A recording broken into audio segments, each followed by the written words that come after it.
Hey everyone, and welcome back to that cruise show, which actually we've been gone a very, very long time. I'm so sorry about that, but things have been up in the air and we didn't want to repeat ourselves constantly. Of course, there's so many things to talk about, but things are looking brighter, kind of. There, but we want to help the areas where cruising is not going on as much as we can. And one of those places is Alaska. And today we're going to talk about Alaska and different things you can do. And we've got some people here that live in Alaska or are specialized in Alaska tours or land tours and everything like that. So I'll have them introduce themselves first, and then we'll go into our first topic. Our first person is Jelena. I'll have you introduce yourself. Hi there. My name is Elena Richardson, and hello from Juneau, Alaska. It's a gloomy day here. We have lots of snow, but it's beautiful as always. And I'm very, very excited to be with you today and to share the best of Alaska. Okay, that's great. So you guys actually have snow right now. A lot of snow. And you're in Juneau? We are in Juneau. My office and my house are just looking at the dock. So it's a little bit sad, because there are no ships. Well, it's still early for the ships, but this last summer was a little bit sad. We are used to, very, very hectic dock, lots of ships. Sometimes we have 5 ships in the port, and then the planes are landing, so it's really very, very busy during the summer season. And last summer it was a little bit sad because there was nothing happening there. Well, and our next person we have is Eric. Tell us a little bit about you and where you're from. Eric Elviord. I'm with Holland America Line based out of Seattle, Washington. And obviously we're one of those ships that Elena would see in the summertime when we come into Juneau. So I work in the public relations department at Holland America Line, and looking forward to chatting a bit about what's happening this summer with the land side of things up in Alaska, not just the cruise side, but the land side. Awesome. And last but not least, we have James from Cruise West Coast. James? Hey guys, thanks for having me on again. It's been too long since we're on. I think we stopped back in Thanksgiving, but I'm really excited that even though it seems like cruising is probably not going to happen in Alaska, I feel like there's still So you're telling me there's a chance, but in the meantime, let's not let us wait for the CDC. Let's really look at some of the cool stuff that the cruise lines have and the non-cruise lines as well. I think the governor of Alaska has been doing a fantastic job of really turning into the promoter in chief. I was on a press conference with him last week, and I was like, hey, you know what? I want to do an Alaska cruise, but there's all these ports that when I cruised in Alaska, I was like, it'd be great to actually spend a few days in Ketchikan and maybe go salmon fishing. It'd be great to go to Anchorage and go take a smaller boat cruise over to one of the glaciers, or maybe take a train ride. But there's not ever enough time on a cruise, and now we can. I was just looking at some airline flights up to Alaska on Alaskan Airlines. They have a 21% off sale with a coupon code. It's actually pretty affordable, and so it was great to be able to talk, with Eric about some of their the lodges that they have, and also Elena has some awesome experience both being a native Alaskan, or at least an Alaskan resident now. I guess native Alaskan applies a lot of different things because there's definitely a deep heritage there. But I'm excited to talk more about some of the stuff we can do this year, as opposed to being sad that we can't do stuff this year. So let's bring it on. Okay. Oh, excuse me. Okay, everyone. Well, I want to talk with the first thing I want to bring up is, is Alaska closed? No, it's not. Certain ways to get there, you may have a little bit of a problem, but there's plenty of ways to get there and plenty of things to do.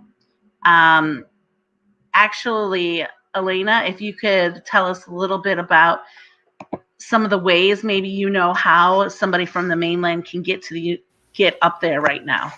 Yeah. Well, if you're coming from lower 48, your hop on spot will be Seattle. So and then the next flight is Juneau, around 2 hours, and then you will just land in Juneau. I'm here in Juneau, Southeast Alaska. I'm not native, obviously, but I live here. My family and I moved after 10 years of traveling the world. We moved to Juneau, and we have been here for the last 3 years, and we love it. We love it. We don't want to change it. There are so many things that you can do from Juneau. You can use. And as a capital, we have only 35,000 residents, just for your listeners to know. But it's just a beautiful little town, and there are so much things to see and do and experience. And when you're coming to Alaska, let's say, what are the things that people shouldn't miss? We all have a different thing what you want to see, but I like to call them the big fives of Southeast. So these are whales, bears, eagles, ice, and a beautiful jaw-dropping scenery. So if you're going, to Southeast, these are the 5 things that you can't see anywhere else at one place, like you can see in Alaska. And Juneau is a perfect spot for that, because we have a Juneau ice field. Plenty of adventures. You can choose which kind of adventures you would like. Ice, you can go Tracy Arm Fjord trip is just a beautiful day trip, to the Sawyer Glacier. You can do a helicopters ride. You can do the glacier hike. You can do a glacier kayaking. So plenty of ice adventures, guys. Like ice adventures are not so common around the world. There are only a few places in the world that you can, come and step on the ice. And Juneau is one of the places where you can do that. Where you can touch the ice. Whales. Like whale watching boats. I would highly recommend choosing a small boat that's a 6, 12, or 18 pax boat if you're choosing the tour, because in that case, you're on the same level with the wildlife. And that's really important for photographers. If you're into the wildlife photography, that really helps you, when you're on a small boat. So when you're booking your tour and your experience, just ask people, how big is the boat, so the smaller the boat is, the better experience it is. And then eagles, go ahead. Oh, no. You finish, and then I'll ask you the next question I had for you really quick. So bears, we're in the middle of the bear country. And very close from Juneau, you can reach ABC Islands. So ABC Islands are well known as that have the highest population of bears in the world. These are the brown coastal bears, and you can reach these islands with the small planes from 20 to 40, 45 minutes trip, and you can go for the trip and where you go and for the search for the bears. A few things I would like to mention here is that Alaska is not a zoo. So if you come close to the bear, be aware that the bear is a wild animal. I saw, many people, just, let me just take a camera and, come closer, because they see the exclusivity, of that. And I was like, no, you don't do that. Bear is... It's crazy what people do. Yes. So... we want to be respectful, and we are in their home, so like they came first. So it's really just if you go and have this kind of experience, I will encourage you, just to be aware that this is a wild animal. And then you can go and research ABC Islands. Float planes are going there, they're landing, and you can have a great adventures on all 3 islands when it comes to bears. In Juneau, especially, Mendenhall Glacier. Mendenhall Glacier is the easiest, most approachable glacier in town. It's only 15 minutes by cab from downtown. And if you wake up early in the morning, very early, and you go and you go to Mendenhall Glacier to visit, which is a park now, and you just when you are at the parking, you take your left-hand side and you go to the Trail of Time. This is a beautiful 15 minutes walk, and there is a huge possibility. I'm not going to say, again, it's not a zoo, so there is no the bear standing there, but there is a possibility that you can see the bear even there. So I would start with Mendenhall Glacier and early morning walks around, and then for people who are more serious into the bears, for people who love photography, who want to, to take some amazing pictures, then I would definitely, say take the flight to one of the islands. And there is so much I could say. Oh, I know. I mean, of course, flying is the easiest way to get to Alaska. And a lot of people don't realize that Juneau is actually an island. So you can't just drive onto it. You would have to take... Well, Juneau is not an island. We are on the mainland, but there are no roads. So you are right. We do function as an island because the only way how you can reach Juneau is by plane or by ferry. So that's right. We are like a small island. Ketchikan's an island, though. So people are still refusing the roads. They feel quite well with that, but we do function as an island in many things. And if you allow me, I know I'm very passionate about Alaska. There is one trip that if your people decide to come, it's a very neat trip, and I would encourage people to go. That's a Glacier Bay National Park. It's only 35 minutes from a flight from Juneau. There is so much to see. Most people, when they come to Alaska, they think about the wildlife and scenery, but the native culture, this is a cradle of the first people of Alaska. So when Glacier Bay has a very, very long story, a very interesting story about the natives of Alaska, Tlingit. So when you go there, not only that you will go to the Margaret Glacier and you're going to have a beautiful, sailing, which is a full day tour, but also there is a clan house there, and the Tlingits are there, and they will share this story, which is almost like 9,000 years old, So it's a wonderful story, and if your people are into the culture as well, this is one of the things that they can come and see. Now, Eric, you have some hotels over there, don't you, in Glacier Bay?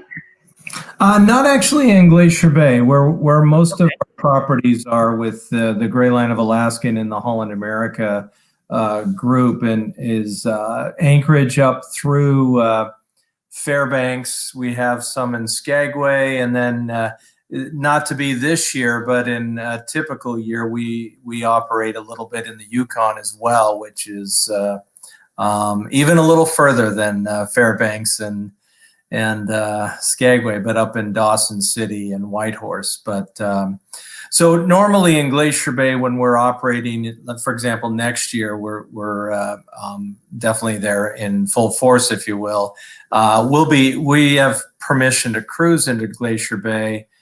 In fact, Holland America has the most permits allowed, but we just come in for the day and back out again. Speaking of wildlife, I've seen whales, I've seen grizzly bears, seals, plenty of eagles in Glacier Bay as well. It's a pretty amazing spot. And Elena talks about the bears and the wildlife. I've actually seen a bear on the streets of Juneau before, but I don't know that that's typical. I have to say, I'm sorry for interrupting, but last year we had a bear in a convenience store. He just walked and he took all the peanut butter candies, and walked out. So it can happen. I think that was me after I forgot to shave for a few weeks. So the lesson there is do not have peanut butter on you when you're exploring the Alaska. No. A bell or make plenty of noise. I mean, obviously, you don't want to walk around the corner and surprise a mama bear in the springtime with their cubs. But if you make noise, they know you're coming, and there's less surprise out there. But and speaking of the lodges, in a normal year, we're doing cruises with land packages together. We call them a land and sea journey. But the folks that we work with that operate the hotels and the trains and the motor coaches and all the pieces that come together, this year we wanted to put some things together that provide an opportunity not only for people to come up to Alaska, but also for the local Alaskans that rely on tourism as part of their business. And we've got tour operators that have been a whole year without that business and are facing another year of very limited opportunities. So it gives us a chance to bring people in, offer some tours, different sorts of things that we can offer. In fact, fly fishing, James mentioned earlier in a conversation that his audience loves to fish, but there's some fly fishing that goes on up in Alaska. Fly fishing is the best. And other sorts of things. And so it's a really nice opportunity. And I think Elena probably is aware of the interest as well, but we've had a great response to the escorted tours, the non-escorted tours, individual smaller options so far this summer. In fact, so much so that we've added some additional departures, which I think is a great testament to the pent-up demand and the interest among travelers to get out there and do some things. Now, how does that work? Do you basically go and book and you take care of all the airfare and everything, or does someone arrive in, say Anchorage and you get on a tour bus or on the train, or what's the process of you? You would book the tour that, let's say the dates are June 1st to June 10th, for example. I'm not sure that's a date, but I'm just using it as an example. You would fly into either Anchorage or Fairbanks because you can go one direction or you can go the other direction. And so depending upon how you prefer to set it up, how many days in Denali, for example, you want, you could do 2 days, you could do 3 days. You would start on one end and go the other direction and then fly back out of, say, Fairbanks if you start in Anchorage, or Anchorage if you start in Fairbanks, unless you want to, go back to your home city or your start city and spend some more time or do something like that. So typically we have train departures between Anchorage and Denali, and we have primarily motor coach departures between Fairbanks and Denali. That's the shorter segment. So depending upon the tour, it might involve a train, a motor coach, stay in a couple of lodges, the Kenai Lodge, the McKinley Chalet and Denali is the two that we have. We have the Westmark in Fairbanks, which has been open all year. We do a lot of business there with airlines. So it's been steady and open for the last year up in Fairbanks. And then there are a couple of things that are included, like the Tundra tour into Denali, the 8-hour tour, which is really the opportunity to see the most wildlife. I've done that a couple of times, and the only thing I haven't seen is a wolf, which is, you've got to be there really early or really late. And Elena knows that. It's different timing. But I was very fortunate the first time in to get all the way into the viewpoint of Denali, the mountain, and have a great day. It was beautiful, and you could see the mountain. If it's a cloudy day, you don't always get that opportunity. So I feel very fortunate in that regard. But that's a really nice wildlife opportunity. And you see grizzlies, and you see caribou, and you see sheep, and maybe a porcupine, and a number of wild fowl, if you will. And if you're really lucky, you might see a wolf. Those are probably the hardest ones to see, but on occasion, people do see them.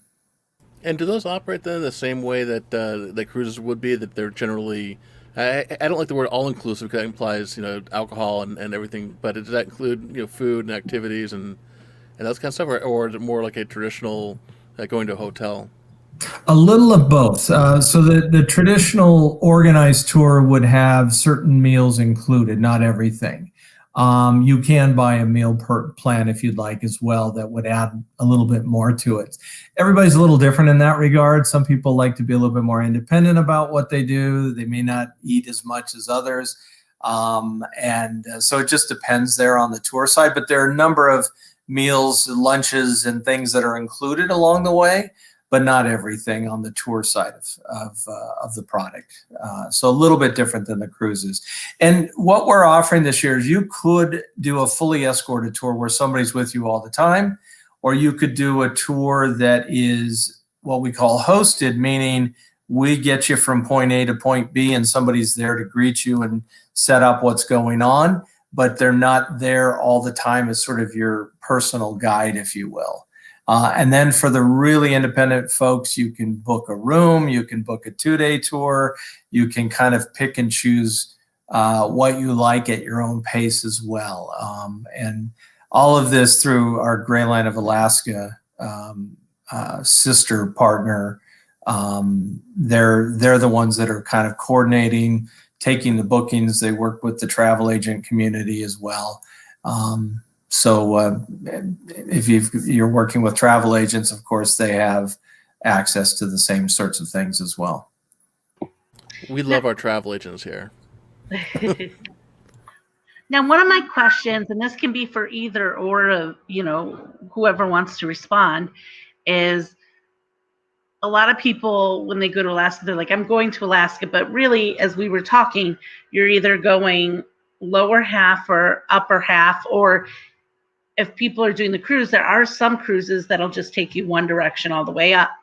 So at this point in time, I know everywhere is suffering from not having the people, but who's having is it the upper part of Alaska or the lower part that's having the most rough time without having cruise passengers? Honestly, I think it's a little bit of everybody, because Southeast Alaska is typically where most of the cruises operate. Certainly the smaller lines are able to operate up there, and I know that there are some that are planning to do departures there this summer. But that often feeds the upper part, if you will. If you think about the fact that we take, I think it's 120,000 roundabout guests up into Denali and Fairbanks every year. That's a typical year. So that's just us. There are other companies, our sister brand Princess and other lines that are operating there too. So that everybody's feeling that impact. It's really been a tough year for a lot of folks. So, I mean, what we're doing on the land side helps. It doesn't quite make up for, the numbers that they typically will see in a regular year, if you will. And then all the independent travelers. There are fishing lodges. There are remote cabins. There are, independent tours of all sorts that operate out of Alaska. And if you're making that journey into Juneau, you're not coming up for 2 days. You're going to stay for at least a week, if not longer. And you might do a little hopping around by small plane. You might fly to Ketchikan, or you might fly to a lodge somewhere out of the way to do some fishing or wildlife viewing. You may stay in a cabin, on a beach somewhere. So there's lots of things that go on, and we often say that cruising is sort of the gateway drug. Alaska is the gateway drug for cruising for us, because so many first-time cruisers come up and cruise in Southeast Alaska and go, wow, why am I not doing more up here? And they come back and they do other things, and so they fall in love and they come back and do different sorts of experiences. So do you think that this year, for better or worse, with exclusively focused on land tours, would actually be a catapult to people saying like, hey, you know what, maybe I'll save up for 2 years from now and do, instead of doing a cruise, because I did that a couple times, maybe I'll just do it just the lodge. Whereas before, one of the big prohibitions was not necessarily money for us, is the fact that dedicating 14 days or 10 days even to do a cruise plus plus the land journey, but now with all the attention on the land journey, I kind of feel like that's a fully viable option as opposed to just being a something you tack on. I think Elena certainly can speak to it as well, but I do think it's going to get more attention to the independent, land side of things as well. There's really a strong demand for cruising or cruise tour products or the land and sea products, but of course it's not for everybody. I mean, there's different tastes for different folks, of course. So I do think it's getting some attention because of the media attention and the publicity around it. James, as you know, in a normal year, it tends to be cruise centric. This year, because cruises aren't really operating, and we're certainly hoping there may be some movement for round trip Seattle, but the attention's sort of focused on, if you want to go to Alaska, how can you do it? And it is more of a fly up and do something on your own, or do something that's packaged. And how do I do that if I do come up? So I do think it's going to get some more attention. But I think once we're able to cruise, that is, I don't know how many total lines are up there, but there's a good amount to cruise up that way. So that will continue to get attention. Now, one question I had, you were mentioning the different places the lodges, where the lodges are at, and excuse me, you did say Skagway, correct? Yes, we do have. James and I were just talking about Skagway yesterday, about how we didn't, being there, it's a very small amount of people that actually live in Skagway, it seems. And from what we were told, and we don't see any place to lodge. So you guys actually have lodging there. So we do. And what that actually relates to mostly is when we're doing a normal sort of year, if you will, we do cruises that are round trip out of Vancouver.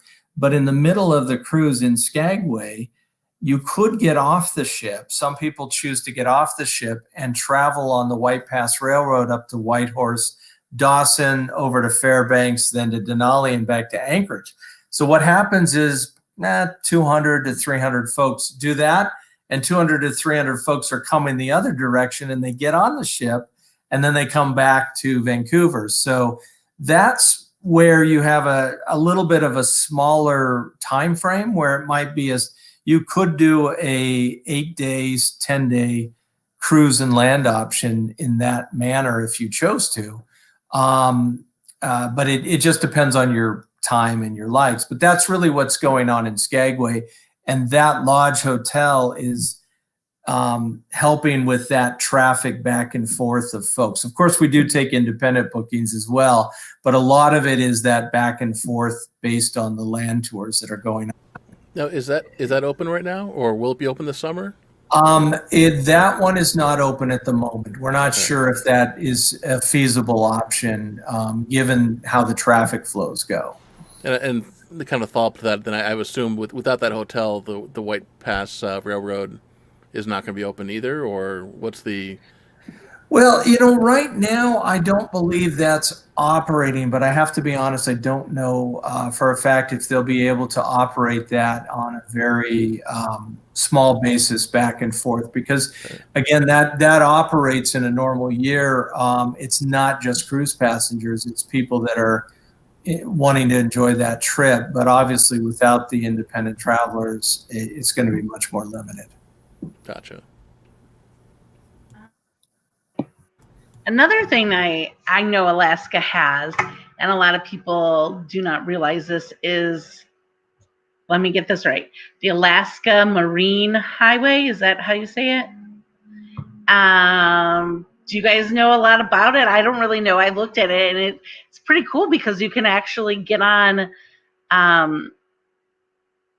want to say boat, but what am I meaning? A ferry, yes, and start in Bellingham, Washington, and get up to Alaska. You might take you a while if you want to go to Fairbanks or anything like that, but you can start actually in the United States. Have any of you has anybody done that, or do you know anybody that takes it, or have you taken it short distances, and is the price decent? I've never personally taken it. I used to know somebody who worked on it, as a matter of fact, and it did run out of Bellingham, and it was basically it's a ferry system where you can pick and choose which port you're going to get on and off in, of course. And if I remember correctly, they do have overnight accommodations. And and you can bring cars and things like that. People do that, of course. I don't recall the pricing on it. I don't think it's not as cheap as the ferry that I would take from Seattle to Bainbridge Island, for example, but it's not priced. I looked at the pricing last night, and just it will vary clearly by season and day to day, but just as an example, two people with a 16-foot vehicle, which would be like a Wrangler 4-door, from Bellingham to Whittier, was with a cabin was roughly around $5,000 one way. So that's not cheap, but if you think about it, like right now you can't take a road trip through Canada because Canada's closed to us. But if you were wanting to do a Jeep trip up to Alaska and you had you're already in Seattle or something like that, $5,000 to do that would be an epic trip, and then be able to have your own Jeep, be able to go and do things that the rental car company wouldn't want you to do once you're up in Anchorage and Denali and whatnot. I think that would be a fantastic way to explore the state. And then right before the show, I discovered that you can actually save about $1,500 off that price if you want to go, if you're a camping kind of guy or a camping kind of couple. You can actually pitch a tent on the deck, which I thought, no, that can't be right. That's got to be just some blogger writing some bullshit stuff. That there's actually a provision that you can bring your own tent and set up a tent on the deck of the ferry. And I think that's such a cool, unique concept that, again, if you're looking for Alaska cruises as an experience, as a bucket list, as something you can't replicate in the lower 48, that's just one of those amazing things, and I think everyone should try that. To be honest, though, my personal preference for sleeping accommodations would be in a veranda stateroom, on a cruise ship with with room service, But God bless you if you want to pitch a tent and be out there with your friend. I think that's just a great idea. Yeah. Did you notice my face when you're like pitch a tent? I'm like, I don't mind camping, don't get me wrong, but I like having my own bathroom facilities and stuff like that as well. Well, I'm sure that they have a spot to tie it down, and they'll bring a bear out at night just to mess with your food, so it feels real. You're safer on a ferry if you pitch a tent in the ferry. You're safer than in the woods. But I use the ferries from time to time when I travel to Hoonah, the Tlingit village of Hoonah, and you can also go to Glacier Bay. You can take a ferry from Juneau to Glacier Bay to Gus Davis, and then from there, you can decide which kind of lodge you want. There is only one lodge in the national park, which is a Glacier Bay Lodge, or there are a few bed and breakfasts that are in Gus Davis, but you can just make sure that the dates are because you don't have last year the timings were a little bit off, probably because of the COVID, but it is a neat way to go, especially if you're not in a hurry. For example, and from Juneau, and you take a trip that goes all around, and it's a beautiful sailing. You can see a lot of wildlife, and then stops in some of the native communities, the small villages in Alaska, so that's really, really neat. And it's a really neat way to travel. It sounds like it would be gorgeous and see kind of more what locals do than just, the tourism spots, even though Alaska really does well with trying to get you out of just seeing tourist stuff in most places. But how long does it take to get from Juneau to Glacier Bay? To Glacier Bay, honestly, I will have to check because you have usually a few stops. So it is a day. I believe it's a day trip. Like if you would take a boat, it is like I think 3 hours, but they stop on the way. So I am not I'm not sure, but their site has all the information, how long is a trip, and I think it's a worthwhile, just hopping on a ferry and going, for example, Glacier Bay, because the sailing is just beautiful. Now, on a That part, normal that's day, the instant passage of Alaska, like it's just stunning. So highly recommend if somebody decides to come to Juneau and hop on a ferry, it's worth doing. on a normal basis, there's tons of excursions out of Juneau. For instance, if you stop there on a cruise ship and you can go to Glacier Bay or go to, take a helicopter up and go to a glacier or something like that. Are most of those operating still? Like, so if you were to come into Juneau, are you able to do? Yes. So most of operators are at this moment are operating. So you will be able to take a helicopter and go on the glacier. You can go and do the Tracy Arm Fjord, which is one of the most spectacular trips from Juneau, sailing into the Tracy Arm with a smaller boat, like a 40 pax boat. And then you can take the Bear Adventures on one of the ABC islands. If you have more time, I would say, maybe you can visit the Glacier Bay or some of the native communities, native little villages, around Juneau. So there are plenty of things, that you can do here.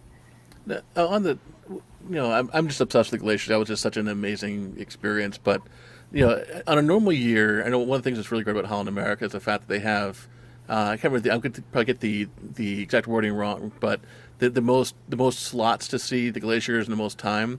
Without all the big cruise ships, are the tourism boats, I guess, and some of the smaller operators, are they able to spend more time and get closer than they would normally? I'm guessing, James, that the rules have not changed in terms of how close you're allowed to be to the glaciers. I mean, they're very careful about the safety because honestly, if a glacier calves and your boat's right out there in front, you're gonna rock, and likely you could turn over. So there are some rules about how close you can be, the kind of noise you can make, that sort of thing. But I would think that as long as they're within the rules of, the state protocols, the health department protocols, everything that's going on, they would still be allowed to operate in Glacier Bay. It's more of a function of the just what's happening and the type. Do you have enough passengers to actually make it worth going in and coming out? And that could very well be the case coming in this summer, where you don't have as many departures as you might have had previously, but you'll have a few that you can do because you'll have some folks coming up that have an interest in seeing it. So would that allow potentially for more time in there? I know normally the time slots are pretty tightly controlled. Does that would allow for more time to explore then, or is it kind of that's not really a factor? I'm not. If it's a day trip, you really, your day is sort of defined by daylight, and obviously in Alaska you have a little bit more than 22 normal. hours. Yeah, exactly. And I know when we've come in, we have sort of these time slots to come in because of it's the traffic. Other cruise lines have permission to come in 2 a day is kind of what that limit is, and somebody will come in the morning and somebody will come in a little later, and you cross paths midway, and then you come out at the end of the day. I don't know, Elena may know, with the smaller vessels, if they tend to spend a little bit more time in, primarily because they're offloading their guests. They have a small Zodiacs, so they have a small Zodiacs. I never cruise on the small, like a dream cruises or on cruise, but what I believe is that you have these small Zodiacs, and then they bring you closer, as much as the safety, and safety always comes first, so as much as, and to answer that question, there are a couple of, in Alaska, a couple of glaciers, not couple of, but like a Hubbard Glacier, it's massive. it's massive, so cruise ships, and there are regulations, up to which point you can come. And while captain is, going through the, among the ice, there is a person from the national park, and there is a person who's standing beside him, making sure that that there are, that all the rules are, they are respected, so it's a very strict, sailing into these kind of places are very, very restricted, especially Glacier Bay. So if I can add, I'm very passionate about also ice, obviously. So yeah, for all the people who decide this year to go with Holland America, or they do their trips, interior, there is an ice close to there as well. So from Anchorage, only 2 hours, beautiful turn again a ride will take you to Seward, which is a hub for Kenai National Park. Most of people, in the United States, I want to go to see Denali, and I understand why, because it's a peak of it's a peak of North America, but there is so much more. There is so much more, and Kenai National Park is one of the spectacular national parks. You can sail to the for 8.5 hours. You can take a tour and sail and see whales, puffins, eagles. Then you have a Prince William Sound and College Fjord from midair. That's also a spectacular trip. And so there are and then you can do kayaking among the icebergs. There are operators that do that as well. So for all people who want this kind of unique experience with ice, regardless if you're taking a Southeast Alaska or interior, this kind of experience is possible for both itineraries. I'm trying to unmute myself. Okay, there we go. So we've talked about just different places in general and where to stay. You can do the ferry to get there. You can fly in. Well, you could still fly in, but you can still do a regular cruise still too. We have Uncruise is still doing their cruises. That's small ship, very small ship, and Alaska Dream Cruises is still sailing as well. I'm trying to think of other people right now, but those American two come. Cruise Lines. Who? American Cruise Lines, yeah. Now, but one big difference with American Cruise Lines versus Uncruise is that American is requesting but not requiring that people be vaccinated. They're only having a basically the same protocol you'd have for airlines, where you're asked to have a COVID check before boarding. I think that's a really important thing to look at. If that's, I'm not going to make a judgment on which policy is right, which policy is wrong, but for those people who are concerned about health protocols to a higher extent than others, definitely make sure you check exactly what you're getting. Because I know Dan has been very, very forthright with making sure that everybody on his crew is vaccinated and everybody that sails on his ships will be vaccinated as well. And I think that's much appreciated. But we should also, even though that policy exists, the larger CDC policy also applies where anybody traveling by plane or boat in the United States needs to be still wearing a mask and still following COVID protocol. So definitely make sure you check that stuff. Or if you're booking through a travel agent, your travel agent will know those protocols and make sure that you're prepared. I know it's been a tough thing for Heather with having to make sure people are aware of all the things and kind of the inevitable disappointment on various factors. But ultimately, I mean, I'm thrilled that we're able to be out in the water and be out in the land and explore things again, even if that means having to have some minor inconveniences in the interim. Well, that's been, if people really want to do a good cruise, small ship, that's why they're able to sail.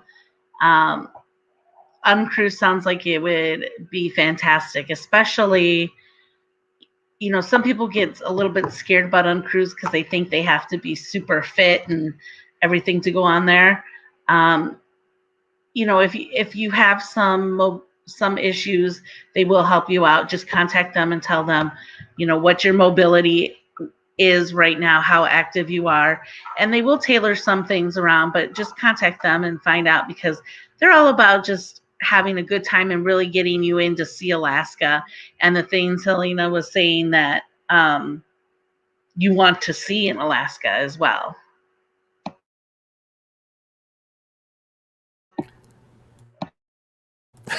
I guess we're fighting over who's gonna talk. But Yelena, did you want to respond to Heather? What was the question? I'm sorry, just a question. Oh, there wasn't really a question, James. Okay. Well, that's the joy of live streaming. But one of the things that I definitely before we end here in a few minutes, I definitely want to make sure we talk about too is the fact that one of the things that's unique about traveling to Alaska is the heritage and passion and level of experience that a lot of the operators have, and I think that that's something that maybe if you were to travel to just say Oklahoma, for instance, and you book a hotel, you're not necessarily getting somebody who's passionate about Oklahoma. They might be a resident, they might be all that kind of stuff. Oklahoma's a great state, by the way. But when I look at lines, like Uncruise, I mean, Dan is a resident of Juneau, is super passionate about showing his state to people. When you travel in some of the villages, talking to with the Joe in Ketchikan that does tours. He's a Tlingit elder, and he's not just sitting there going, "Hey, there's a pretty building, there's a pretty totem pole," but he's able to actually express and share his personality. In the last probably 10 years, the cruise industry has just exploded in Alaska, but there's still a difference, and there's still some lines that truly have the heritage. And I think that it would be remiss of us not to mention the fact that Holland America, I think, is it 70 years now that you've been doing it, and Princess has been doing it for 40 or 50 years? Yeah, it's been a little bit over 70, so quite a long time. I mean, we kind of trace our roots back to the old West Tours days in 1947, when it was a tour to the strawberry fields in a car out of Fairbanks. You can imagine that wouldn't fly so well today, but back in the early days of travel and figuring out that people really did want to see the ice, as Elena mentioned, and the wildlife and this beauty that didn't exist in different areas of the world. And I think, to the testament to what Alaska attracts is that it is the #1 destination for us in a typical year of our international markets, the Japanese tourists, the Australians, the English, the Germans, the Dutch. What you see in Alaska doesn't exist hardly anywhere in the rest of the world. It is so unique that it attracts people from everywhere. And that's what makes it amazing. And if I can add, Eric, it's it can cover all the generations, for the kids, to grandparents. I think if you take your kids, and regardless if they're teenagers or millenniums are taking their kids, you have a grandparents. No one is going to be on the phone, I hope, while they are going for the bear search, or they're going, dog sledding on the glacier, or you take them for the whale watch in the small boat, and whales are all around. So this is some kind of very unique opportunity that if you have a children and if you have a grandchildren, this is the travel that will change their life. We all love the beach and the sun, but I don't know how much Caribbean really changes our kids, But if you take them to these kind of places and then introduce them to the not only wildlife, to the native culture as well, and the principles, and talk more about native. And I really hope that in the future, tour operators and big cruise companies will be more focused on the culture and just revealing what we have here, because it's really the natives of Alaska have a very powerful story, and many people are not aware of that when they come to Alaska. No, on that subject, I know you work very closely with someone who represents the Huna, I'm going to slaughter the name, Icy Strait Point, which is I think a really, really cool opportunity for people to experience firsthand a true and authentic, Native Alaskan heritage. Whereas a lot of times, again, I love cruising the Caribbean, but you go to some place and it's a guy dressed up in a costume, but in Alaska, it's genuinely real people celebrating their real culture. Are there still ways that people can get kind of that experience? And I know, on a normal basis, you'd have the tours. And I don't know if the tours still exist the same way, or if Eric, I know is it the Explorers Lounge you guys have normally, where you have, like, from port to port, you have people come in and talk about the heritage. Are you doing similar things like that up at the lodges, or what are the ways Yeah, that I you mean, still get that experience? typically on cruises, for example, we have a Huna, what we call artist in residence, that comes on to talk about culture, and we do a couple of different things. We do it with the kids on board, and we do it with the adults on board, and it gives them a nice exposure to somebody who does the craft for, as a part of their being, and can tell the stories. There are tours that are that operate, and for example, Ketchikan has some beautiful artists that native carving artists that are some of the world-class artists that are out there. So there are, and then up in Denali, we do similar sorts of things around the culture. But I think it's a good message for people to understand.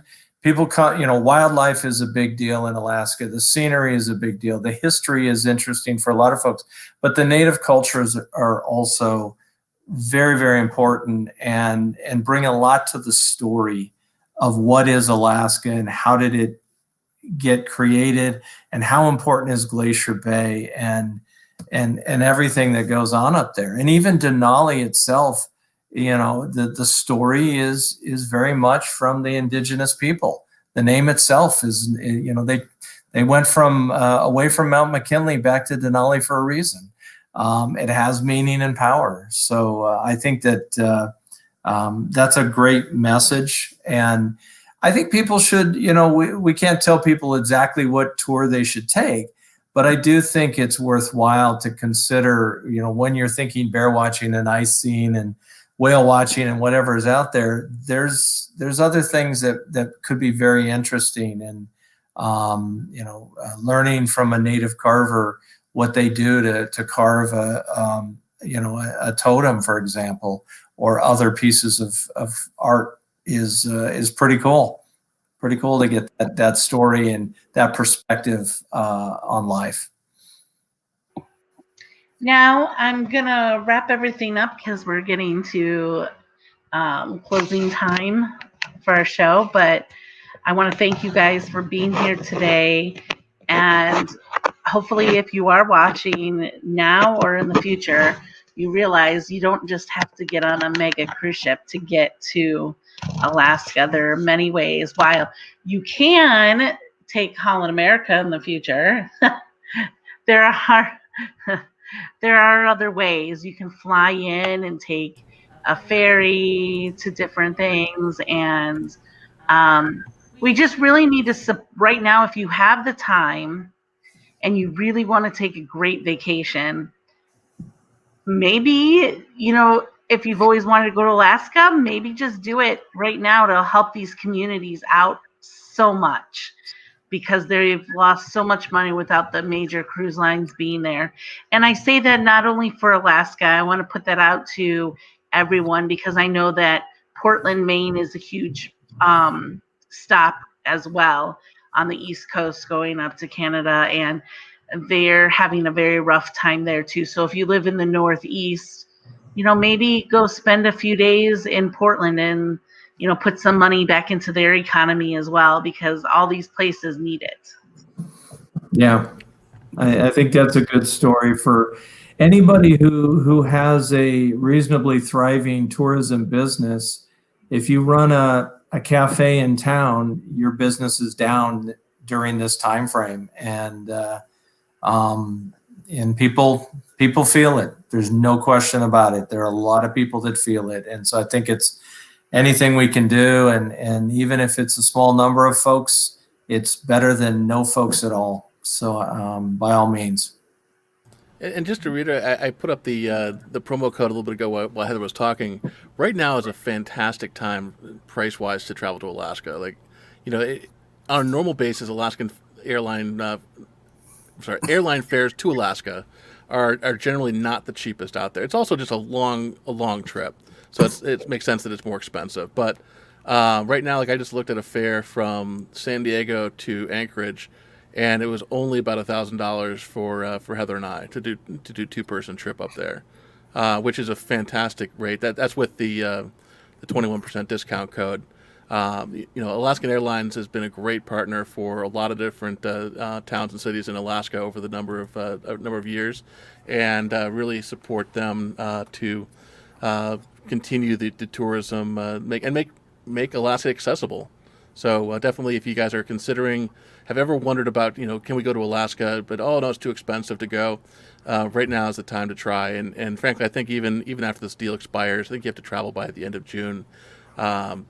It's really not that expensive. I mean, I would rather travel from Seattle to Anchorage on a boat on a cruise ship, but don't let the cruise ships not being able to sail this year prohibit you from visiting Alaska. You can definitely do it. And James, I mean, to that point, in a normal year, I don't know what's going to start happening, but there are a number of flights that go Chicago Fairbanks, Newark Fairbanks, New York into Anchorage. Typically, the airlines have run a little. People think it's just Seattle up, and there are often a lot of flights, particularly as the summer months come along, from other hubs because of the traffic that typically might come up there. I'm not quite sure what's going to happen this year, but definitely take a look at that. And if you're lucky, you get that flight out of Seattle into Ketchikan or Juneau that's half cargo, half passenger, and it's mostly full of fishermen and hunters that are heading back north. As long as you don't need to sit next to a deer carcass. Yeah, no, it's a very unique flight because you get on the plane and you can only go halfway back because the rest of it's all cargo. Oh, no kidding! That's cool. Yeah, it's there are a couple of those that run every now and again, but and that's unique to Alaska, right? They're getting things up there because they have to. Yeah. Fantastic. Well, I could talk to you forever. I think. I mean, I just every time I ask a question, I'm like, oh, there's 5 more questions, but. I think Heather would kick my butt if I just meandered on and on and on. So I'll just pass it back to her again. I will admit I am getting a little hungry. It's time for lunch now. But I want to thank you guys all for coming on today, and hopefully we can have you on again. I mean, Eric, you're a wealth of knowledge, and Elena, with all your travel experience, it'd be great to have you on again as well. And James, well, you're always on. Happy to. It was a pleasure to be on. Thank you very much. Okay. Thank you, guys. It was a pleasure. Have a good day, everyone. Have a good day. Thank you.